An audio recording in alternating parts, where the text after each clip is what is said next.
Bonjour à toutes et à tous et bienvenue dans l'émission 100% Paris Turf. On va analyser avec mes deux amis la réunion de samedi sur l'hippodrome de Saint-Cloud, une réunion intéressante avec un groupe, le prix Exbury avec le retour en piste bien évidemment du phénomène Scaleti et 3 listed également. Il y aura bien évidemment le Quintet Plus et un autre handicap intéressant pour le jeu. Je vais vous présenter mes deux collègues. En haut de moi, à gauche, Mario Putrino. Bonjour Mario. Bonjour François, bonjour Hubert et bonjour à tous. Et l'inamovible Hubert Debrune. Bonjour Hubert. Salut à tous. Allez, on va tout de suite attaquer avec le prix François Mathès. C'est une listed. Hubert, c'est toi qui vas nous donner tes deux préférés. Est-ce qu'on va danser le Sirtaki dans cette épreuve? Non, pas avec moi Non. en tout cas. Je danse très mal, donc t'aurais mal aux pieds. Non, j'aime bien là, Sariway, un super cheval qui fait toutes ses courses. Et puis, il y a quand même 2100 mètres à parcourir. Le cheval est en forme, lui, on sait qu'il va tenir la distance, donc ça sera mon préféré. Et je vais lui opposer le 7 Not Alone, qui a montré de la qualité sur le sable. Je pense pas que le changement de surface, ça le gêne outre mesure. Lui aussi, il va apprécier la distance. Donc, C7. Voilà. On t'appelle pour te donner. Ouais, c'est pour danser le Sirtaki, justement. Mario, le préféré. Ouais, écoutez, c'est une course ouverte, on peut pas dire qu'il y ait d'épouvantail. Listed pour 3 ans. Certains rentrent. Alors moi, je tente un coup de poker avec le numéro 3 Winter Pudding. C'est un poulain qui avait bien gagné, me semble-t-il, l'année dernière à Chantilly en donnant l'impression qu'il avait de la marge et en battant des chevaux qui ont l'air de galoper. Donc là, il effectue sa rentrée, il découvre le gazon, mais son entraîneur Alessandro Botti m'en avait dit du bien. Donc j'aime bien, je retiens. Et en deuxième position, écoutez, je tente Sirtaki tout simplement parce que son entraîneur Jérôme Régnier n'a pas caché sa confiance lorsque nos collègues l'ont contacté pour notre rubrique entraînement. C'est un poulain qui a déjà gagné 2 fois, donc attention. On passe à la deuxième, c'est le prix Omnium 2. C'est une liste également pour des mâles hongres de 3 ans. Mario, c'est à toi. Le 7, American Flag, c'est mon coup de cœur. C'est une course intéressante. Et ce American Flag, je l'avais vu donc gagner en fin dernière sur l'hippodrome de Saint-Cloud de belle manière, en terrain lourd. C'est l'un des gros espoirs de l'écurie Yann Barbero. Donc j'attends son retour avec impatience. Et puis le numéro 9, Sozino, qui est donc un poulain entraîné par Carlos Tafon Parias sous la casaque Vertemer, qui a également gagné en fin de saison dernière sur l'hippodrome de Saint-Cloud, aussi en terrain lourd. Et donc on le retrouvera dans ce prix Omnium avec, me semble-t-il, des belles ambitions. Il est estimé. Donc là, c'est une course vraiment très intéressante qui va tout de suite nous donner le tempo pour la suite des opérations dans cette génération. Hubert, Angers? Le 7 American Flag, comme Mario, c'est manifestement un très bon poulain. Il l'a montré la dernière fois en gagnant avec l'art et la manière, même si c'était en terrain lourd avec les écarts. Dans ce cas-là, veulent pas dire grand-chose, mais la manière y était. Donc en tête le 7 American Flag, et je vais lui opposer le 3 Kenley, qui a l'avantage d'avoir couru cette année. Là, c'est un vrai test, mais la dernière fois, il l'a fait avec facilité. Et on en saura plus sur sa valeur exacte à l'issue de cette épreuve. On passe à la troisième, c'est le prix d'Estimoville, un handicap qui a réuni que 8 concurrents, malheureusement handicap pour 3 ans. Hubert? Ouais, en dépit du faible nombre de partants, cette épreuve est assez ouverte. Je vais tenter un coup avec le 4 Great Promise, qui bénéficiera de la décharge, de 5 livres de décharge. Le cheval est en forme, il est manifestement sur la montante et à ce point-là, je pense qu'il est compétitif dans les handicaps. Maintenant, il est pas dit que j'ai raison. Et je vais lui opposer le cheval de Gianluca Bietolini, le 3 You Just Rock, qui lui aussi a bien couru la dernière fois en se classant 3e. Mario? Ouais, la course est ouverte, effectivement. Moi, je vais tenter le numéro 5, Nicoletto, l'autre cheval dans l'écurie de Gianluca Bietolini. Un cheval qui va débuter dans cette catégorie, qui a progressé en fin d'année dernière, qui a donc une ligne perdante avec mon favori dans la précédente, la listed, à savoir Winter Pudding. Donc, c'est intéressant, associé à Maxime Guyon. Et puis le numéro 4, Great Promise, Très belle fin de course en dernier lieu, un poulain qui a l'air de progresser, qui bénéficiera de la décharge. Stéphane Vattel est assez confiant pour obtenir une bonne place, donc je l'ai retenu. On passe à la 4e, c'est le prix Teddy, c'est le tiercé écarté plus, le top 5 du jour. Vous signalez avant de commencer un non partant, le numéro 10, Puerto Madero. Donc Christophe Soumillon était le jockey non partant. Donc ils ne sont plus que 15 au départ. Mario, tes deux préférés? Le 3 est là, le 3 c'est Lev, un poulain entraîné par Pia et Joachim Brandt, associé à Maxime Guillon, bon numéro de corde sur un parcours rapide comme celui de Saint-Cloud. C'est déjà un point positif. C'est une rentrée le concernant, mais on a vu certains chevaux entraînés par l'écurie Brandt que certains étaient d'ores et déjà prêts. Il n'a pas trop de marge de manœuvre, mais il a suffisamment de vitesse, donc j'en fais mon favori. Et puis là, Saint-Médras, pareil, en haut de tableau, évidemment, il devra se battre contre son poids et sa valeur, mais il est en forme, cheval saisonnier. Si la piste est encore bien souple, il sera avantagé. Hubert. Ouais, c'est ouvert. J'ai deux chevaux différents, moi, mais bon, l'épreuve s'y prête. Je vais tenter le 16 Noce d'Or, même s'il n'a pas hérité d'un bon numéro de corde. C'est un cheval qui vaut un quintet plus. Il est capable de partir vite et de rapidement intégrer le groupe de tête. Donc, je crois capable d'effectuer une bonne performance ici. Et je vais lui opposer un autre concurrent qui va devoir s'élancer un petit peu en dehors. C'est le 4 Passalito, qui manifestement n'a jamais été aussi fort. Un peu comme deux tactiques différentes.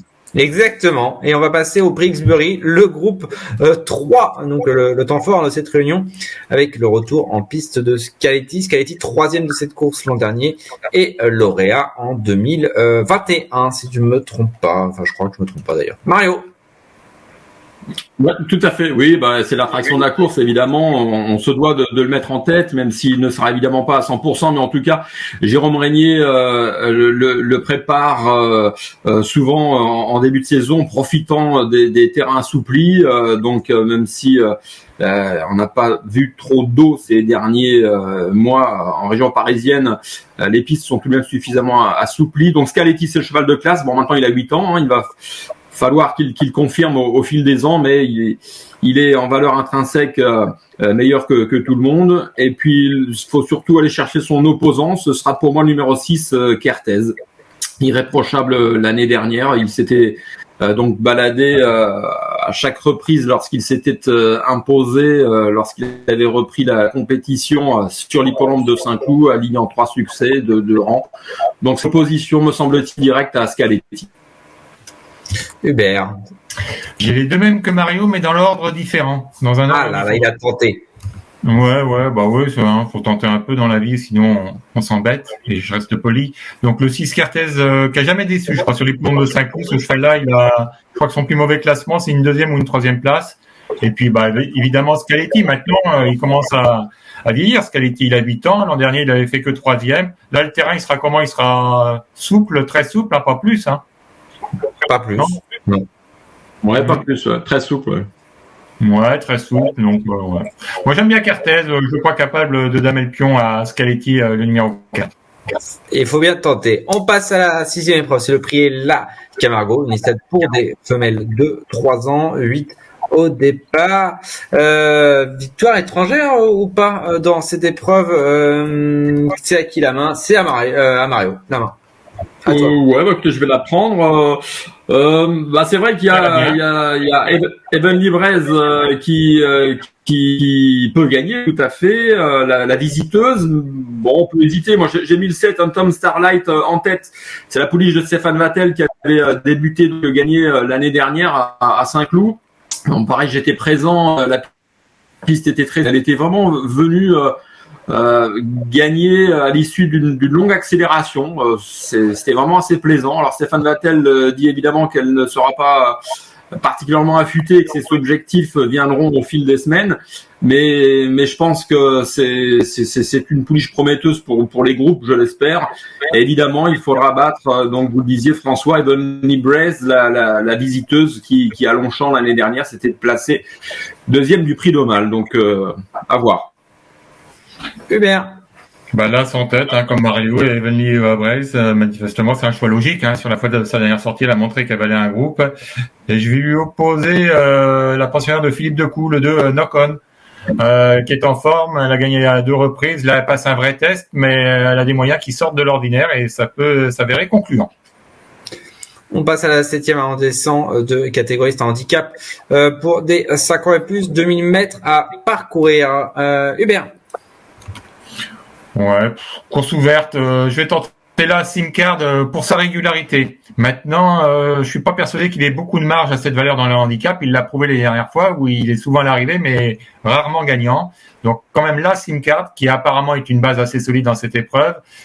Et l'opposition avec le 8, Il 12 Fléchois, qui a gagné assez facilement la dernière fois son handicap. C'était en province pour sa rentrée. Et même si sa valeur a été revue à la hausse, je le crois capable de confirmer.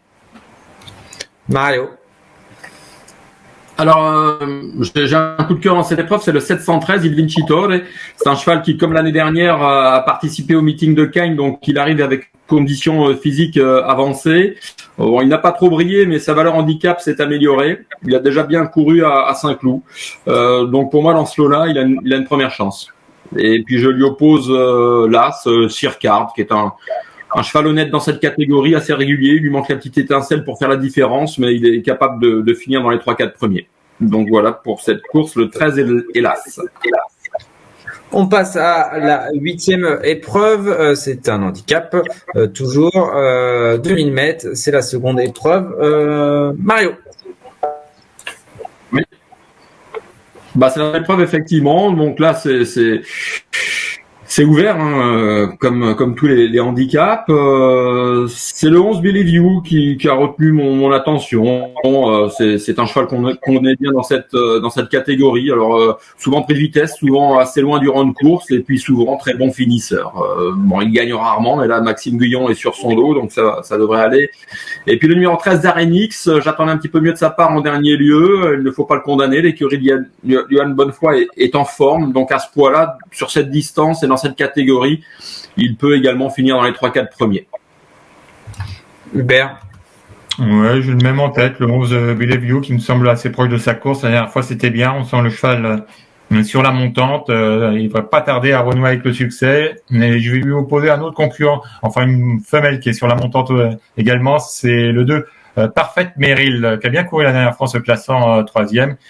Si elle répète cette tentative, elle devrait participer à l'arrivée, selon moi.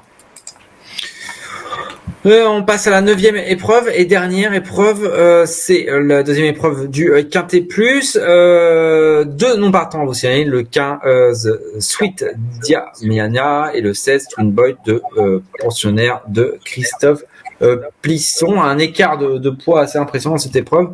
Il y a une valeur de 20 de différence. Hubert. Ouais, pas beaucoup de conviction. Je vais reprendre le 8 Autumn Twilight, qui reste sur un échec, mais auparavant il avait montré qu'il valait un handicap. Donc le 8 en tête. Et puis après, le 4 Millfield, qui a déjà bien couru à Saint-Cloud, et il a déjà bien couru sur la fraîcheur. Une piste bien souple servirait de ses intérêts, mais d'entrée de jeu, il est capable, selon moi, de fournir une bonne performance. Donc 8 et 4. Mario. Et bien moi je terminerai avec le numéro 2 et le numéro 5. Alors évidemment c'est toujours osé d'avoir des fortes prétentions dans des handicaps, mais le numéro 2 régalien n'aurait qu'à répéter ce qu'il a montré l'année dernière en valeur 37, alors qu'actuellement il est en 35, moins les 2,5 de la décharge. Donc il a quelques kilos d'avance. Il a bien couru à Fontainebleau, j'y étais le 8 mars dernier.